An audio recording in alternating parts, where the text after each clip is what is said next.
Anthony Weiner was a Democratic congressman who lost his seat, had to resign in shame because of reaching out to different women on Twitter and sending sexually explicit messages. Now, he was run out of Congress back in 2011, but then he made a comeback and he was running for mayor of New York and was actually doing really well in the polls in 2013 until we found out he had done it again. And that time he had called himself Carlos Danger online. And famously corresponded with Sydney Leathers.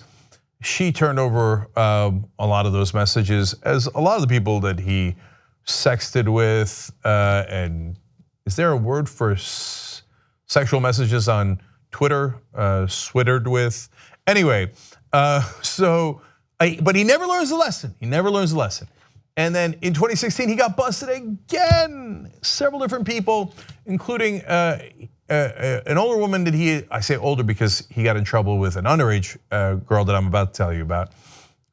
And he had sent a picture to the other woman with his young son, who was a baby at the time, in the picture. Don't do that. He was showing off his abs and the baby was next to him. So finally, Huma Abedin, who was top advisor for Hillary Clinton, I almost said fired him, divorced him, and they separated and then parted ways.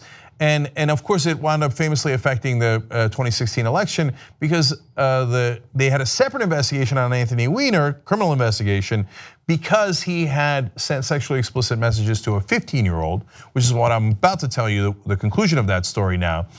But because of some of those messages were on Huma Abedin's computer, they had to then reopen the Hillary Clinton investigation because they found out that there was all these messages, emails on Huma Abedin's computer the FBI had not checked yet. Now later they checked them and found out there was nothing wrong, but by that time the damage had been done. And that was part of what had happened in 2016 to cause Hillary Clinton to lose. Of course, the other gigantic part was Hillary Clinton. Anyway, so if you don't remember the part about the 15-year-old, let me go to the Daily Mail investigation last year that gave the details. Anthony Weiner carried on a months-long online sexual relationship with a 15-year-old girl, during which she claims he asked her to dress up in schoolgirl outfits for him on a video messaging application. And much worse. I mean, the details are pretty gory, and we don't need to rehash them because he is guilty, and I'm going to tell you about that in a sec. But at the time, a very important component was, did he know that she was 15? It's one thing if you think you're talking to a 38-year-old online, and it's just online. It's another thing if you know she's a 15-year-old.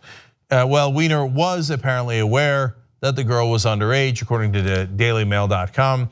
Interviews with the girl and her father, as well as a cache of online messages. So they had the messages, they did see them, they did show them, and eventually Weiner pled guilty. So in fact, let me go to the New York Times now. That explains that Mr. Weiner, who pled guilty in May to one count of transferring obscene materials to a minor and had faced up to 10 years in prison. Now that's a long time. Of course, his lawyers asked for probation, saying, come on, he's part of the elite. Are you really gonna send him to prison?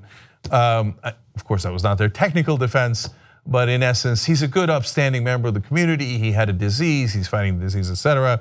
In fact, before the sentence was pronounced, the New York Times explains, Mr. Weiner did not so much ask for leniency, but tried to make a case that he had accepted responsibility for his crime and that he was a changed man. Now, of course, he in fact did want leniency and his lawyers did ask for that, but that was his show of contrition. Oh my God, Your Honor, I've really learned. And he said, quote, I acted not only unlawfully, but immorally. And if I had done the right thing, I would not be standing before you today. So that's pretty clear. Well, so what did the judge say? Well, she said that she agreed with Mr. Weiner's lawyer's contention that he was finally receiving effective treatment for a disease of sexual compulsion, that he was engaging in sex addiction therapy and was, don't get me wrong, he was not engaging in sex addiction again. He was engaging in sex addiction therapy and was making what she called, quote, an enormous contribution to others suffering from that disease. But, quote, the difficulty here is that this is a very strong compulsion. It was so strong, she added, that despite two very public disclosures and the destruction of his career on 2 occasions, he continued with the activity. That is certainly true. So she finally gave out his sentence. 21 months in prison. So, wow. Okay. So he is actually going to prison. Now, whenever anyone who was a politician or just generally a member of the elite, the establishment, etc., actually goes to prison, it is almost shocking because it's just not something that happens very often in America. We definitely have a two-tier justice system. But in this case, Anthony Weiner was definitely out of allies. No Republican or Democrat had any interest in him. No one in power had any interest in him. He was roundly derided by almost everyone in power and his former friends. And I guess once you're out of allies, prison is possible. 21 months, so obviously almost 2 years in prison for Anthony Weiner, which is amazing. And just final description to this inglorious end of a career.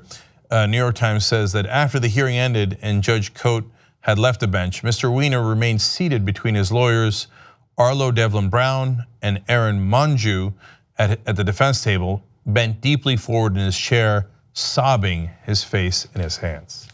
So look, there's a lot that can be said about this story, and this is the one story that I always point to of me being wrong. When the story first came out, I couldn't believe it. I thought, no way.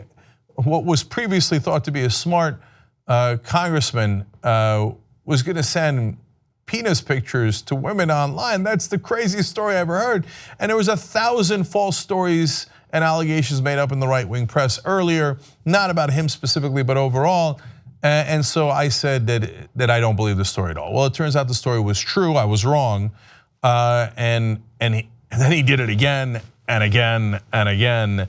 So, and in the past I've made fun of sexual addiction because, I mean, we're guys, aren't we all sexually addicted? And that's a common cliched thing to say. But you find out with Anthony Weiner, no, it might be a real thing because he did this despite the fact that he thought it could hurt everyone around him, his family, his loved ones, and absolutely destroy his career, and he still couldn't help himself. So that's no excuse, and certainly the court system didn't find it to be an excuse, and that's why he's going to prison. But it is interesting that it is a compulsion that drives some to absolute ruin, and that is apparently what has happened with Anthony Weiner. Watch the Young Turks commercial-free, download it or stream it, watch it any way you like at tytnetwork.com/join.